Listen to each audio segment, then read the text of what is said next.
안녕하세요. 오만사입니다. 오늘의 내용은 멀쩡한 시어머니의 다리를 수술하도록 해서 병을 키우는 이해할 수 없는 시누이란 내용입니다. 시아버님이 오래인 지병으로 병원에서 입원하시다 돌아가셨습니다. 시아버님의 병간호로 손을 시누이와 시어머니가 많이 애를 썼었죠. 저는 직장에 다니는 관계로 어쩌다 한 번씩 병원에 얼굴만 비추는 정도였는데 시어머니와 시누이는 매일 병원에서 살다시피 했습니다. 저보다 3살 어린 시누이는 딱히 하는 일이 없어서 시어머니와 함께 그동안 고생을 많이 했습니다. 막상 병간호를 받으셨던 분이 돌아가시자마자 허탈해 했어요.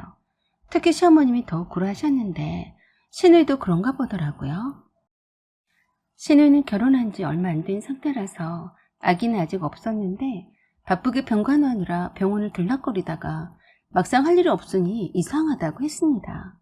그러더니 느닷없이 시어머니를 병원으로 모시고 가서 이것저것 종합검진을 했어요. 따로 아프신 데는 없다고 하셨는데 혹시나 싶어 건강 체크를 미리 해야 한다고 시누이가 그러더군요. 그냥 아버님이 그렇게 돌아가시니까 홀로 남으신 시어머니 건강이 걱정이 되었나 보다라고만 생각했어요. 저는 그동안 고생했으니 조용한 곳에 가서 바람 좀 쐬고 오라고 여행을 보내드리려던 참이었습니다. 그런데 그새 또 난데없이 정형외과에 시어머니를 모시고 다녀왔다고 연락이 왔더군요. 퇴근해서 돌아온 저에게 시누이가 전화했습니다. 언니, 엄마를 모시고 정형외과에 다녀왔는데 엄마 발목이 좀 불편하시잖아.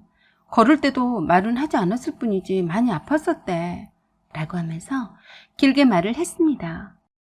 사실 시어머니는 발목이 예전에 한번 세게 삐걱거렸는데 그때는 많이 부어있다가 뿌리는 소염제 바르고 한 며칠 있으니 붓기도 가라앉고 아픈 것도 덜해서 병원에 가질 않았었는데 비가 오거나 흐린 날엔 영락없이 시리고 불편해서 한 번씩 절뚝거릴 때가 있다고 들은 적이 있었어요.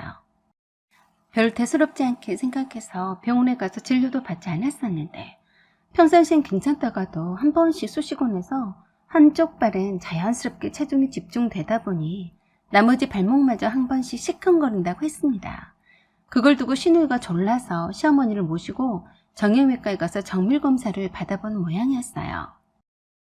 걸어다니신 데는 아무 지장이 없다고 하셨고 삐끗했던 발목은 약간 굽어져 있었지만 겉보기엔 티가 나지 않았었는데 오맵시가 나지 않는다면서 하루라도 나이가 더 들기 전에 발목을 고쳐야 한다며 시어머니를 모시고 가서 갖은 진료를 다 받아본 것 같았습니다. 시누이가 그러더군요. 언니, 내 팔자는 병간호 하라는 팔자일까? 엄마 정밀검진을 받아봤더니 의사가 그러는데 수술해야 교정이 된대.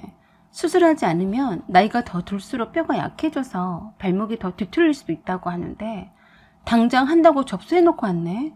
라고 했습니다. 저는 뜻밖의 말에 놀라지 않을 수 없었어요. 시어머니의 다리는 겉보기는 말짱했거든요. 시누이 말을 들어보니 그 수술이 보통 수술이 아니더라고요.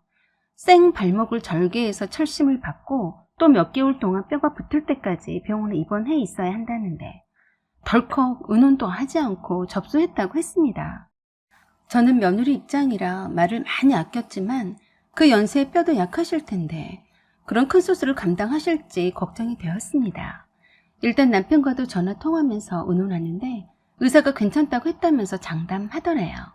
하지만 남편은 반대했습니다. 다리가 불편해서 거동이 힘드신 것도 아닌데 왜 일부러 수술할 것까지는 있는지 의문이다라고 했는데 극구 의사가 어련히 알아서 하겠냐면서 병원에 당장 시어머니를 모시고 입원하겠다고 고집을 피우더래요. 남편이 시어머니에게도 전화를 해서 수술하는 것은 반대한다면서 하지 말라고 권했어요. 그랬더니 시어머니께서 그러시더래요. 그러게 정숙이가 네 아버지 그렇게 보내고 허망하다고 나마저 아프면 안 된다고 계속 병원만 데리고 다니는데 사실 나도 내 건강을 장담할 수 없어서 따라다녔다만 이라고 하셨어요.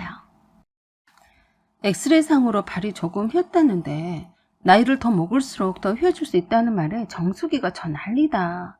얼른 고쳐야 한다고 라고 하셨대요. 시어머니는 아주 그리 큰 수술인지는 잘 모르고 계셨는데 아마도 시누이가 시어머니를 안심시키려고 뻥친 것 같더래요.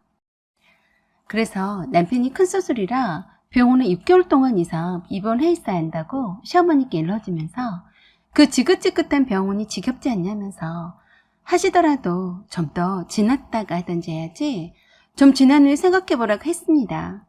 하지만 시어머니는 신우의 말에만 혹하셔서 수술을 하셨어요. 신우는 무슨 고집이 센지 이해할 수가 없었습니다. 병간호 체질인가? 라고 생각될 정도로 시어머니가 병원에 입원해 있자 아주 익숙한 듯이 병간호를 잘 했습니다. 며느리인 저도 수시로 퇴근해서 시어머니 병원에 들르곤 했었고 주말에도 쉬지도 못하고 병원에 가서 병간호를 했어요. 참 힘들더군요. 6살과 8살인 아들과 딸이 있었는데 애들 케어하기도 바쁜데 회사 일에다 시어머니 병원에 한 번씩 가봐야 하니 말입니다. 아버님 병간호를 할 때도 맨날 전화해서 힘들다고 죽는 소리를 해서 막상 병원에 가서 보면 말짱하더라고요. 그런데 이번에도 여전했습니다. 매일 저한테 전화를 해댔어요. 죽는 소리도 여전했고요. 신우의 말을 들으면 시어머니가 당장이라도 돌아가실 분위기로 몰아갔습니다. 퇴근해서 한 번이라도 병원에 들리지 않으면 어쩔 땐 울고불고 아프네 어쩌네 다 죽어가듯이 징징거렸어요. 그래서 놀라서 달려가 보면 아무렇지도 않았고 별일도 없었는데 뻥을 치곤 했습니다. 시어머니를 자기가 고생해서 병간호하고 있으니 요구사항이 많았어요. 제과 좀 무슨 브랜드에 무슨 빵을 사와라. 음료수가 먹고 싶다. 과일 사와라. 병원밥은 질리니까 배달시켜주고 가라. 등등. 저와 남편에게 늘 요구가 많았습니다. 그래도 옆에서 신우이가 시어머니를 돌봐주고 있으니 고마워서 웬만한 건 다 들어주었어요. 고생한다고 효녀라면서 치켜 세우기도 했었죠. 그런데 문제는 수술이 잘못되어서인지 아니면 수술을 견디지 못해서인지 완전히 시어머니는 고통스러워하셨어요.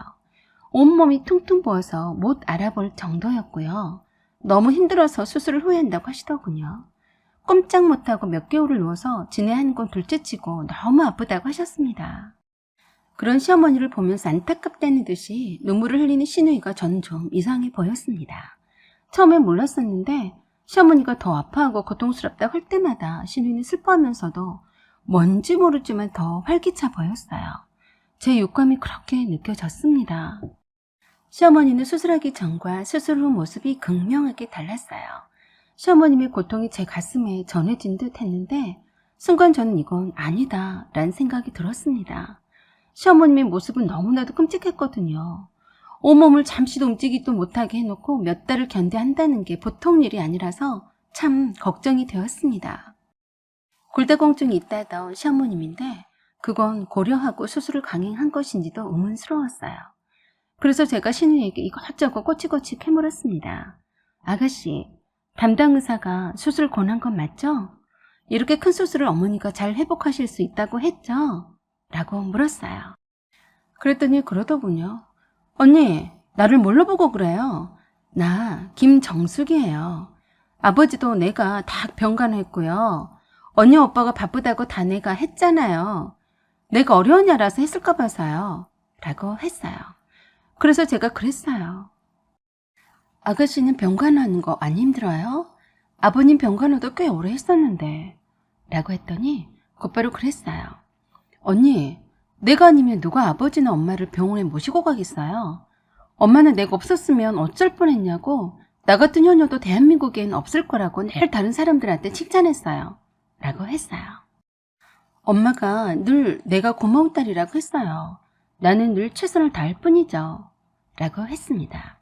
그러면서 오늘도 이모들이 문병 왔다 갔는데 다들 신우이를 칭찬했고 고생한다면서 기특하다고 이구동성으로 말했다고 하더라고요. 어제는 삼촌도 왔다 갔다면서 이렇게 친척들이 엄마가 아프지 않았다면 얼굴 보기 쉬웠겠냐고 하더라고요. 그러면서 저에게 그러더군요. 언니는 회사 일도 바쁘고 애들도 챙기기 바쁘더라도 퇴근에 꼭 들러서 엄마 얼굴이라도 한번 보고 가면 되네. 엄마가 얼마나 꼼짝없이 있으려니 괴로워하는지 언니와 오빠라도 매일 얼굴을 비춰주며 더 낫지 않을까 싶네. 하루도 빼지 말고 와주면 좋겠어. 라고 했어요. 저와 남편은 신우이가 시어머니 병간호를 발벗고 나서서 하기 때문에 고마운 마음을 갖고 있었죠. 세상에 어떤 자식도 자기 친부모라도 병간호를 나서서 하는 사람은 별로 없을 겁니다. 긴 병에 효자가 없다는데 아버님이 병간호를 그렇게 맡아서 해놓고도 또 이어서 시어머니 병간호까지 맡아서 하고 있으니 참 고마웠었죠. 그래서 신우이가 힘들다고 응석 부리듯이 해도 다 받아줬었네요. 그런데 이번에는 느낌이 좋지 않았습니다. 이상하게도 신우의 행동이 액면 그대로 받아들이기가 어려웠어요. 뭐라 표현하기가 조심스러울 만큼 그랬습니다. 그때도 제 앞에서 신우이는 시어머니가 병원에 입원한 것이 무슨 대단한 자랑인 것 마냥 여기저기에 떠들어대더군요. 고모, 저 정숙이에요. 엄마가 입원했어요. 어떡하면 좋아요? 네, 제가 이번에도 언니하고 오빠가 바쁘니까 제가 하고 있어요. 엄마가 불쌍해요. 엄청 힘들어요. 아빠도 그런지 얼마 안 되었는데 무슨 일이 이렇게 꼬이는지 모르겠어요. 고모, 너무 힘드네요. 네, 아빠처럼 될까 봐서 걱정돼요. 고모, 천천히 오세요. 라고 했어요. 또 연이어서 큰아버지한테 전화를 하더군요. 큰아버지 건강하세요? 엄마가 큰일 나게 생겼어요. 큰 수술을 했는데 걱정이 돼요. 엄마가 힘들어서 밥맛도 없다고 식사도 잘 안 해요. 라고 여기저기 전화를 해대고 있었고 또 놀란 친척들이 전화가 오는데 그 전화 받느라 정신이 없었어요. 무슨 신이 난 것처럼 열심히 전화 받고 기운이 펄펄 나는 듯이 보였어요. 그러다가도 전화 통화할 때는 다 죽어가는 목소리를 연출하더군요. 저한테 그랬던 것처럼 말이죠. 저는 좀 고개를 갸우뚱했습니다. 힘들어하시는 시어머니를 보다가 아가씨를 번갈아 보면서 약간 석연치 않은 기분이 든 것은 왜 그럴까 싶었어요. 멀쩡한 시어머니의 다리를 과연 저렇게까지 고통과 위험을 감수해가며 수술을 했어야 했나 싶었습니다. 그리고 물론 어른들의 말에 의하면 병은 자랑하라고 했었지만 무슨 타고난 지병이 있어서 입원한 것처럼 그리고 마치 위독한 것처럼 참 구슬프게도 말을 연출하는 것이 너무 오버한다고 생각했습니다. 그런데 며칠 후에 신우가 시어머니 병간호 때문에 제대로 씻을 시간도 없다고 얼마나 죽는 소리를 하길래 제가 보다 못해서 연차를 쓰고 하루 쉬라고 병간호를 했습니다. 대소변 도와주는 간호사가 따로 있었기 때문에 옆에서 거들기만 할 뿐이었는데 쉬운 일은 아니었어요. 아무리 친엄마라지만 신우이가 대단해 보였습니다. 하루 푹 쉬라고 했더니 그새 씻고 왔다며 병원을 왔더군요. 자기가 병원을 지키지 않으면 안 된다고 하면서 이왕 연차를 쓴 거니까 병실에 함께 있어주라고 했습니다. 저는 온 김에 담당 주치의를 조용히 만났어요. 수술 전에 판독했던 엑스레이 사진과 담당 의사 선생님의 수술 후 소견과 여러 궁금한 것들을 다 물었습니다. 수술 전에 찍었던 엑스레이 사진 결과로는 일반인인 제가 봐도 심하게 발목이 휘진 않아 보였습니다. 담당 의사에게 이 정도는 수술을 권할 정도냐고 물었어요. 그랬더니 우습게도 선택사항이라고만 했다네요. 물리치료 방법과 수술 방법이 있다고 했고 물리치료를 하게 되면 시간과 노력이 많이 필요하고 정기적으로 와서 교정기와 치료를 병행해야 하는데 시간이 오래 걸린다고 했고 수술 방법은 그보단 더 빠르게 치유될 수 있지만 사람에 따라서 회복이 빠를지는 수술을 해봐야 한다고 했답니다. 그래서 선택하라고 했다네요. 그래서 제가 대놓고 그랬어요. 우리 신우는 그렇게 말하지 않았다고요. 의사가 분명히 수술을 권했었고 기술이 좋으니 단기간에 잘 회복될 수 있도록 할 수 있다고 장담했다고 했습니다. 그랬더니 그런 적 없다고 딱 잘라 말을 했고 잘못 전해들으신 것 같다면서 오리발을 내밀었습니다. 저는 그때 그 의사를 의심했습니다. 요새 의사의 양심을 버리고 환자를 만들어서 돈벌이 수단을 서슴없이 하는 가운 입은 사람들이 있다는데 그러는 거 아닌가 했어요.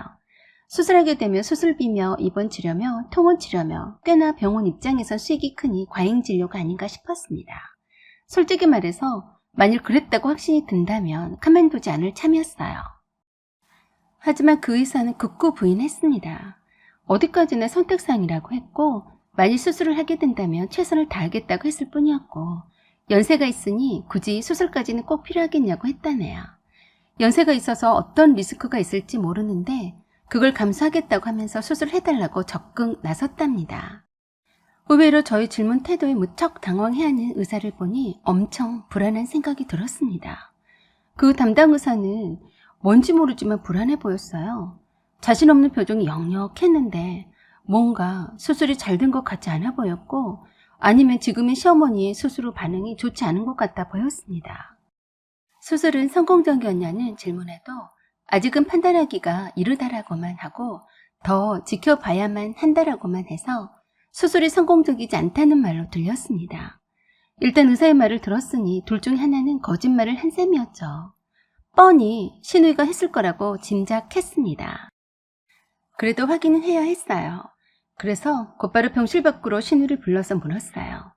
아가씨, 의사가 어머니 발목 수술하라고 권했다고 했죠? 그런데 왜? 물리치료하라고 하진 않았어요? 그런 말도 하긴 했는데 수술을 하면 더 빨리 회복된다고 수술하라고 했어. 라고 했어요. 의사는 그렇게 말한 적 없다고 하던데요. 누구 말이 옳은 거예요? 이건 아주 중요해. 거짓 없이 말해줘야 해. 라고 했더니 순간 저를 쳐다보며 그러더군요. 언니, 담당 의사 만나봤어? 뭐라고 했는데? 수술하라고 권한 적 없고 선택사항이었는데 아가씨가 굳이 한다고 우겼다는데 어떻게 된 거야? 라고 했어요. 제가 그 정도로 나올 줄은 예상치 못했는지 당황스럽다는 듯이 말을 더듬어서 더욱 의심스러웠어요. 아니 그게 사실은 수술이 더 간단하게 잘 될 것 같아서 내가 하자고 하긴 했어. 그래도 의사가 수술이 자신 있다고 하니까 하겠다고 한 거였지. 그럼 아가씨가 거짓말했다는 거네? 우리한텐 담당 의사가 적극 권했다고 했잖아. 라고 했어요. 순간 우물쭈물하는 신우이를 보고 저는 정확히 말했습니다. 만일에 아가씨의 말이 맞다면 과잉진료로 소송감이야. 그래서 아가씨가 솔직하게 말해줘야 해. 라고 했더니 더욱 놀라서 무슨 과잉진료라며 오히려 병원 측을 두둔하고 나서더라고요. 그래서 그랬습니다. 아가씨 눈에는 멀쩡하게 걸어다니던 어머니가 수술을 받고 저렇게 계시는데 아무렇지도 않아요? 생 발목을 절단하고 철심을 박았는데 다리 고치자고 수술했다가 어머니가 못 이기고 중병에 걸리면 어떡할 건데요? 젊은 사람도 저 지경이면 없던 병도 생기겠구만. 미리 소송 준비라도 해둬야 하지 않아요? 라고 했어요. 내가 계속 유심히 지켜봐 왔었는데 아가씨는 가만 보면 어머니 안위보다 누가 병문안 안 오나 하고 거기만 신경 쓰는 사람 같던데 안 그래요? 누가 거짓말한 거예요? 라고 캐물었더니 갑자기 화를 내면서 그랬어요. 언니, 나를 뭘로 보고 내가 다 알아서 잘할 텐데 무슨 소송이니 뭐니 그래요? 라고 하면서 자리를 피해버렸어요. 이로써 신우이가 거짓말했었다는 걸 바로 알게 되었습니다. 수술비와 입원비와 간병비까지 들어가며 돈은 돈대로 들어가고 건강했던 시어머니는 골병은 골병대로 들어버린 것 같은데 사실 저 정도의 고통과 위험을 감수하고 이런 큰 수술을 감행했다는 사실이 도저히 믿기지 않았습니다. 이건 그냥 넘어갈 일이 아니었어요. 병간호 한다면서 스스로 똥내라고 했던 신우이가 어려우니 알아서 했겠냐 싶었는데 이런 어처구니 없는 일을 저질렀더군요. 아무리 머리 나쁘고 어리석다고는 해도 자기 친정 엄마인데 혹여나 그럴까 싶어서 수술할 만 했겠지라고만 생각했었고 조금 의아했어도 설마 그럴까 싶어서 완전 맡겨버린 게 잘못이었던 겁니다. 한 번이라도 당시에 담당 의사를 만나봤어야 했었는데 이제 와서 후회한들 무슨 소용이겠습니까? 이미 엎질러진 무렵기에 시어머니가 잘 회복되기만을 바랐는데 벌써 독한 약 기운과 꼼짝달싹 못하고 병원 침대에 누워있어야 하고 대소변을 하려면 여러 사람의 도움을 받아서 화장실로 가야 하고 특히나 식사를 전혀 하지 못하시니 참 걱정스러웠어요. 그리고 무엇보다도 신우이를 믿지 못하겠더군요. 신우이가 하는 말은 모두 거짓되어 보였고 문병 오는 친척분들이나 전화 오는 친척들에겐 신이 난 듯 반겼고 너무 오보스럽게 시어머니가 아프다는 걸 강조했습니다. 시어머니는 아파서 수술 받은 게 아니라 분명히 말하지만 그냥 병원에 돈지랄하고 고통받는 대가로 다른 친척들의 관심과 동정심을 받는 모양새였어요. 물론 시어머니는 신우의 말대로만 했었고 이 모든 것은 신우의 작품이었죠. 시어머니는 그때도 수술 받은 것을 후회하셨는데 신우는 아랑곳하자는 눈치였어요. 자기 같은 효녀는 없다고 생각하는 것 같았어요. 좀 심각한 문제라서 남편한테 곧바로 말했습니다. 신우가 조금 이해가 되지 않는다고 했고 사실 그대로 느낀 그대로 말했어요. 남편은 참 불쾌하더군요. 네가 언제부터 우리 식구들이나 우리 엄마 신경 썼다고 그렇게 내 동생에 대해서 함부로 말하냐? 라고 해서 얼척이 없었어요. 그래서 제가 그랬습니다. 네 엄마고 네 식구들이니까 내가 이 정도로 신경 쓰는 거 아니야. 난 진지하고 심각하게 말하는데 왜 그렇게 꼬였어? 암튼 네 동생을 잘 지켜봐. 좀 이상하니까. 라고 하고 더 이상 기분이 나빠서 얘기를 꺼내진 않았어요. 그리고 병원에도 그 뒤로 자주 가진 않았습니다. 물론 그럴 때마다 여지없이 다 죽어가는 소리로 신우한테서 전화가 왔지만 주말 외에 있는 평일에 퇴근 때마다 들렀었던 것을 더 이상 병원에 찾아가진 않았어요. 남편은 여전히 제가 자기 동생을 이상하게 음해한다고 생각했었고 신우를 전혀 의심치 않았습니다. 이미 이렇게 된 것을 돌이킬 수 없었던 거라서 지켜만 볼 수밖에 없었어요. 저는 신우의 속을 다 들여다봤기 때문에 신우의 뜻대로 해주진 않았습니다. 그랬더니 문병원 친척들에게 그랬다는군요. 올케 언니도 처음 며칠은 병원에 나와서 나를 돕더니 이젠 아예 바쁘다고 오질 않아서 제가 씻을 시간도 없이 엄마 옆을 지키고 있어요. 엄마가 이렇게 어떻게 될지도 모르는데 며느리도 다 필요 없더라고요. 하면서 흐느끼곤 했답니다. 그러니까 모두들 제 욕을 많이 했나 보더라고요. 친척 어른들이 오셔서 시어머니에게 효녀인 딸 있으니 못된 며느리가 있어도 다행이다 라고 이구동성으로 말했다고들 했습니다. 근데 형님이 얘기해줘서 알았어요. 그 형님도 오킹맘 입장이라서 남일 같지 않았던 모양이고 너무 심하게들 며느리 흉을 보는 것이 눈살을 찌푸렸다고 하더군요. 제가 평일에 매일 퇴근 후 병원에 들리지 않았다는 이유만으로 그러더라고요. 주말에는 오후에 병원에 찾아오곤 했지만 예전처럼 그리 오래 있진 않았습니다. 신우의 투정도 예전처럼 받아주지 않았고 이것저것 뭐 사달라고 하는 것도 사주지 않았습니다. 용돈 삼아 돈이야 남편이 충분히 주고 있었기 때문에 따로 주지도 않았고요. 제가 신우가 뻔히 관심과 효녀이고 착한 딸이라고 칭찬받고 싶고 주목받고 싶어서 저러는 줄 다 알고 있었기 때문에 원하는 대로 받아줄 순 없다고 생각했고 단호히 해야겠다고 마음을 먹었으면서도 막상 그리 야박하게 굴진 않았어요. 어찌됐건 시어머니 병간호는 신우이가 맡아서 하는 거라서 어쩔 수 없었는데 그전처럼 설레발 떨면서 관심 가져주지 않는 것에 불만스러워했던 거죠. 근 6개월 동안 입원해서 병원비가 꽤 나왔었고 몇 번의 고비가 있었습니다. 얼마나 힘들었는지 시어머니가 입맛이 아예 떨어져서 이 식사를 통 못했거든요. 체중이 엄청 줄어들자 면역에도 문제가 생겼는지 다른 쪽들이 안 좋아지기 시작했고 한밤중에도 몇 번이나 신우가 엉엉 울면서 시어머니가 위독하다고 난리를 치는 바람에 병원에 쫓아가곤 했어요. 회사에서 일하고 있는 저에게 하루에도 수십 번씩 시어머니가 몸이 많이 좋지 않다며 저는 해대기 일쑤였고 그럴 때마다 연차 쓰고 바로 병원에 오라고 했었습니다. 저는 뻔히 또 뻥치고 오버하는 줄 알았기 때문에 가지 않았었고 대신에 담당 의사나 간호사에게 연락해서 상황 파악을 하고 있었어요. 제가 신우의 속셈을 꿰뚫어보고 좀 더 거리를 두는 것 같으니 그 정도가 갈수록 심해진 것 같았어요. 남편에게도 울면서 징징 짜고 전화하는 횟수도 많아졌고 그럴 때마다 남편도 신우의 말만 믿고 시어머니가 걱정이 되어서 한달음에 병원에 쫓아가곤 했습니다.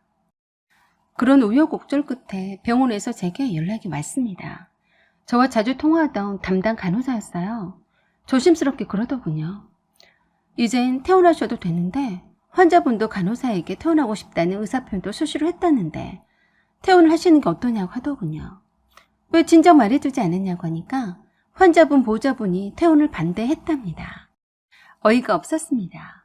시어머니도 늘상 병원에 있고 싶지 않다고 하셨고 지긋지긋하다며 집으로 돌아가시길 손꼽아 기다리셨는데 신우가 퇴원을 반대하다니 이해할 수가 없었어요. 간호사 말로는 진즉부터 퇴원을 권유했고 이젠 통원치료를 해도 된다고 했는데 신우가 퇴원하지 않겠다고 해서 퇴원 권유차 전화했다고 말했습니다. 그래서 당장 퇴원 수속 밟아달라고 했고 신우에게 그렇게 통보했습니다. 그랬더니 대번에 신우가 그러더군요.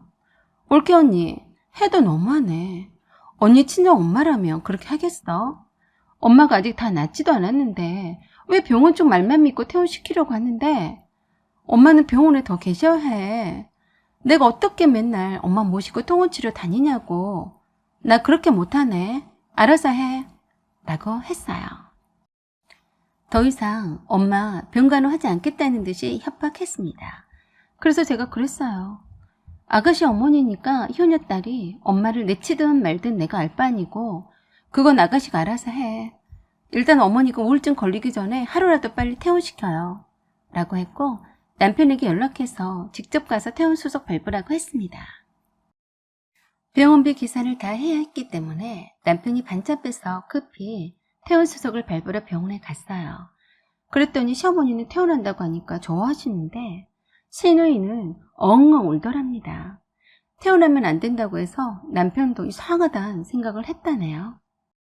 그래도 시어머니를 위해서 퇴원해서 어머니 댁에 모시다 드렸는데 시누이가 내내 싫은 표정을 하더래요. 그때만큼은 남편도 이해가 되지 않아서 시누이에게 따끔하게 말해줬다네요. 퇴원을 권유하는 의사의 말에 왜 퇴원하지 않으려고 하냐고 하니까 그러더래요. 엄마가 분명히 또 아프다고 해서 병원에 올 게 뻔한데 뭐하러 왔다 갔다 해. 그냥 이렇게 병원에 눌러서 살면 되는 거지. 라고 했답니다. 그때 남편도 이해할 수 없는 논리에 어이가 없었는데 그래도 시어머니가 걱정되어서 하는 말이겠거니 했대요. 시어머니는 병원 생활이 너무 힘들었다며 엄청 수술한 걸 후회하셨고 퇴원하신 후로는 기력을 많이 회복하셨어요. 저는 주말마다 찾아가서 음식도 해드리고 청소도 해드리고 봤습니다. 아직 다리 압박붕대를 하시고 계셨기 때문에 걷지를 못하셨어요. 그런데 시누이는 시어머니가 퇴원하신 후론 태도가 싹 바뀌었어요. 시어머니를 따로 돌보지는 않았습니다. 어머니 댁에 자주 오지도 않았고 뭔지 모르지만 심드렁했어요. 그동안 고생한 사람이라서 뭐라 말할 수가 없어서 그냥 내버려 뒀습니다. 시어머니는 수시로 압박 다리 지지대를 풀었다 끼웠다 하면서 조금씩 다리 근육의 힘을 키워야 했고 물리치료를 받으러 병원에 자주 다녀야 했어요. 수술하면 빨리 회복할 수 있고 바로 반듯하게 걸어다닐 수 있다는 시누이 말과는 영 딴판이었습니다. 바로 걷지도 못했고 지지대를 짚고 나서야 화장실 출입도 가능했습니다. 수술하기 전에는 바로 걸어 다니셨던 분이 장인기구를 사용하지 않고서는 아무것도 할 수 없으셨고 장인기구 혜택을 받기 위해서 장인 등급 판정도 받았습니다. 시누이가 시어머니 퇴원한 후론 몸이 좋지 않다는 이유로 시어머니를 돌보는 일을 딱 멈추었어요. 일부러 그러는 것 같았습니다. 병원 간병체질이었고 문병 오는 사람들에게 관심받는 게 좋았었는데 낙이 없어져서 시어머니 돌보는 일은 흥미가 떨어졌거나 아님 퇴원했다는 반발심인지는 알 수 없었는데 얼마 지나지 않아서 한 가지 사건이 터졌네요. 갑자기 근무 중인 나에게 시누이가 전화했어요. 언니, 나 아빠랑 엄마랑 병간호 하다가 골병 들었나 봐. 병원에 입원했네. 빨리 와줘. 저녁에 오빠랑 연락해서 와줘. 당장에 수술해야 한다네. 라고 했어요. 저는 깜짝 놀라서 무슨 일로 그러냐고 했더니 자궁에 암이 있다고 하더랍니다. 정말 기절초풍할 일이었죠. 그러다가 혹시 몰라서 입원해 있다던 병원의 담당 간호사와 통화했습니다. 그랬더니 세상에나 암이 아니라 무록이라고 했어요. 암이라고 한 적 없다고 그러더라고요. 암은 조직검사를 받기 전엔 알 수 없는데 어떻게 검사도 받지 않고 진단이 나오냐고 하더라고요. 통원 치료로도 충분히 무록 제거술을 할 수 있고 특별히 수술할 정도도 아닐 뿐만 아니라 사이즈가 크지 않아서 별 문제 없다고 했습니다. 그런데 시누이가 집에 왔다 갔다 하면 힘들다고 우겨서 입원했다네요. 그리고 굳이 무록 제거해달라고 했다네요. 입원해도 하루 정도라고만 했습니다. 그 말을 듣고 나니 시누이가 관심병이 중증 환자란 생각이 들었어요. 무록을 암이라고 했으니 또 무슨 핑곗거리를 만들어서 누군가를 입원시키려고 안간힘을 쓸까 하고 생각하니 시어머니 통원치료도 맡기기가 두려웠습니다. 퇴근 무렵에 회사 회식 핑계대고 못 간다고 하고 톡만 보냈어요. 그랬더니 암에 걸려있는 시누이를 모른 채 하는 못된 올케라면서 별소리를 다 해서 톡으로 보냈는데 무시했습니다. 계속 반응을 하지 않자 남편에게 전화한 모양이었어요. 울며불며 자기가 암이라는데 올케 언니는 어떤 신용도 하지를 않는다면서 자기 아빠와 엄마한테도 그렇게 냉정하더니 그동안 고생한 시누이를 나 몰라라 한다고 서럽게 통곡하면서 전화했더랍니다. 그래서 남편도 처음엔 시누이 말만 듣고 저에게 전화했는데 자초지종을 말해주었고 시누가 염려스럽다고 일러주었어요. 남편은 제 말에 수긍하지 않아서 일단 병원에 가서 간호사를 만났습니다. 암이 아니라 모록이고 중증이 아니라고 했다고 듣고서는 놀랐다고 했습니다. 일단 남편이 모른 척하고 시누이 남편에게 물었더니 시누이 남편이 그러기를 병원을 너무 좋아한다고 하더래요. 틈만 나면 병원 가자고 하고 거의 매일이다시피 병원 쇼핑을 하러 다닌다고 하더래요. 아버님을 병간호할 때만 해도 그렇지 않았었는데 시어머니를 모시고 이거저거 병원을 검사받으러 간 것도 이상하다 생각하지 않았었다고 했대요. 그런데 시어머니를 병원에 입원시킨 날부터 그동안 내던 짜증도 내지 않고 뭔지 모르지만 기분이 더 한층 나아 보이더랍니다. 낮에 하는 일 없이 집에서 빈둥빈둥 놀 때는 맨날 짜증내고 성질도 까칠했는데 아버님 병원 출입할 때부터는 그렇지 않았고 또 돌아가신 후에 한동안 집에 있더니 다시 짜증내고 완전 신경질적이었다가 시어머니를 병원에 입원시킨 후로는 다시 안정적이었다고 했습니다. 그러다가 시어머니 퇴원 후로는 다시 불안 증세가 나타났고 퇴근해서 집에 들어오기가 두려울 만큼 소리를 질러대고 화를 자주 내곤 했다고 하더랍니다. 갈수록 히스테릭하게 변해가니까 걱정이 된다고 했습니다. 남편은 그때서야 제가 했던 말이나 시누이 남편이 한 말에 대해서 새겨 듣기 시작했고 시누이를 유심히 살피기 시작했어요. 시누이는 어렸을 적부터 무척 영리하고 사랑스러운 아이였었다고 했습니다. 말도 잘하고 이쁘기도 해서 늘 사람들의 관심을 받으며 자랐다고 했어요. 물론 시부모님의 사랑은 말도 못했다고 하더군요. 그러다가 초등학교 1학년 때 달리다가 발에 걸려서 세게 넘어진 적이 있었는데 머리를 심하게 다쳤다더군요. 그때부터 말도 어눌하게 했는데 그래서 친구들한테 놀림도 당하고 뭐든지 자신감이 부족한 소극적인 아이가 되었다고 했습니다. 오로지 부모님만은 끝까지 시누이에게 변함없는 사랑을 주었는데 그때부터 부모님의 사랑과 관심을 받기 위해서 착한 딸이 되려고 노력했고 어떻게든지 부모님의 기대에 부응하려고 했는데 공부로는 노력해도 되지 않아서 늘 안절부절했었다고 하더군요. 상대적으로 공부를 잘하는 오빠를 부러워했고 부모님의 칭찬을 받으려고 애를 썼다고 했습니다.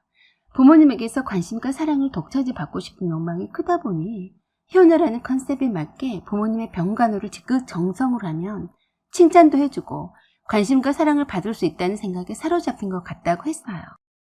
그래서 자기도 모르게 부모님이 입원 치료받으면 관심과 사랑 받을 일이 생겼으니 신이 났었던 거죠.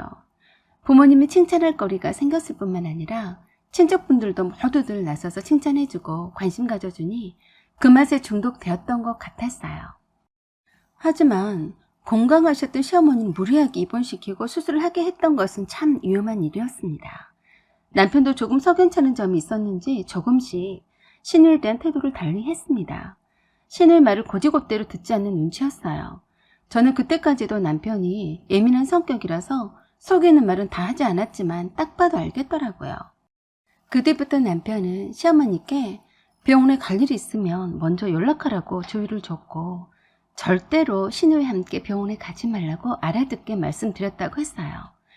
그 때문에 제가 더 많이 힘들어지긴 했지만 어쩔 수 없었어요. 시어머니는 퇴원 후 계속해서 통원치료 받으시러 다니셨지만 온전히 못 걸으셨어요. 수술 받기 전에는 온전히 두 발로 걸으셨는데 오히려 수술 받은 후에 더욱더 나빠졌는데 병원에선 회복이 더뎌서일 뿐이라고 해서 참 의사들도 뻔뻔스러움이 대단하다는 생각을 했습니다. 모든 의사가 그러리라고 생각지 않습니다. 일반화해서 생각하지는 말아주세요. 첫 번째 책임은 제 시누이가 우겨서 수술해달라고 했다는 데는 할 말이 없었으니까요. 발목 수술 완치가 가능하고 바로 걸어다닐 수 있다던 시어머니 수술한 다리는 그 뒤로 수년이 지난 뒤에도 회복되지 않았고 여전히 장애인 등급받고 휠체어 신세를 져야 했습니다. 물리치료도 끊임없이 다녔고 그 담당 의사를 통해서 꾸준히 시키는 대로 진료를 받았지만 소용이 없었고 그때마다 그 의사는 어물쩡하니 넘기고만 말았어요. 자주 걷는 연습을 해야 하고 근육을 키워야 한다기에 시어머니가 엄청 노력했었는데 통증 때문에 걸을 수가 없었고 병원에서 준 통증약을 드시면서 지지대를 잡고서 걷는 연습을 시도하다가 오히려 척추에 무리가 많이 갔습니다. 그래서 척추 수술을 받으셨는데 예후가 좋지 않더니 돌연 돌아가시게 되었습니다. 그동안 시누이는 시어머니가 병원에 입원할 일이 생기지 않나 하고 기대하는 눈치였지만 철저하게 남편과 제가 시누이가 시어머니에게 병원 출입을 하지 못하게 시어머니에게 단단히 일러 두었었고, 병원이라면 질색하셨던 시어머니라서 시누이 뜻대로 되진 않았어요. 그랬더니 이번엔 시누이 자신이 병원 출입하며 몇 번의 소란을 피운 적이 있었는데 남편이 그 모습을 보고서 시누이의 심각성을 다시 한번 확인하게 되었어요. 정신과 치료를 받게 하고 싶었지만 쉽지 않은 일이었어요. 그렇지 않아도 시누이 부부 사이가 별로 좋지 않아 보이는데 결국엔 말도 꺼내지도 못했다고 했어요. 그래서 궁여지책으로 다른 사람들과 소통하면서 지내면 괜찮겠거니 싶어서 남편 친구의 개인 사무실에 격리 겸 사무보조로 취직시켰어요. 하는 일 없이 집에서 혼자 있으면 안 될 것 같아서 적은 급여로도 편하게 다닐 수 있도록 재미삼아 다니라고 권했었죠. 그런데 적응을 못하고 금방 나와버렸어요. 두뇌 회전이 잘 되지 않아서 그 흔한 컴퓨터 작동법도 업무도 이해하기 힘들어 했다는 걸 그때서야 알았어요. 남들은 보통으로 하는 워드 작업의 기초적인 것도 두려워했고 하다못해 인터넷 뱅킹도 할 줄 몰라서 쩔쩔매더라더군요.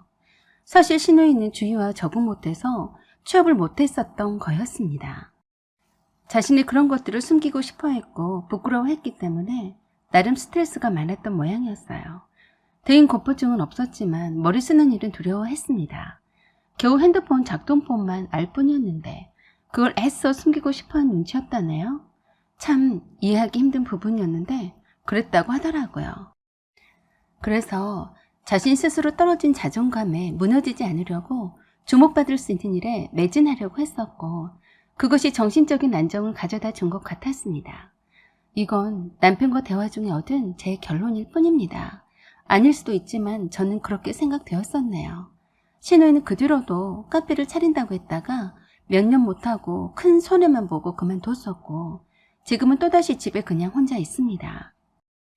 그동안 시누이에게 관심과 사랑을 안겨주셨던 시부모님도 안 계시니 심히 걱정이 되었습니다. 긍정적인 강화를 심어주는 것이 중요하다고 생각되었어요. 그래서 문화센터에 여러 강좌를 수강할 것을 권했고 수강할 때마다 큰 관심을 보여주고 결과에 진심 어린 칭찬을 해주었어요. 그리고 자주 연락을 했고 수시로 함께 만났습니다. 문화센터에 있는 여러 강좌에 흥미를 보이더니 컴퓨터 자격증도 따고 사람들과의 모임도 만들어서 활달하게 지내더군요. 요즘 들어서는 병원 출입을 잘 하지 않고 있습니다. 시누이 남편과도 사이가 많이 좋아지는 듯 했고 평범한 일상을 잘 보내고 있네요.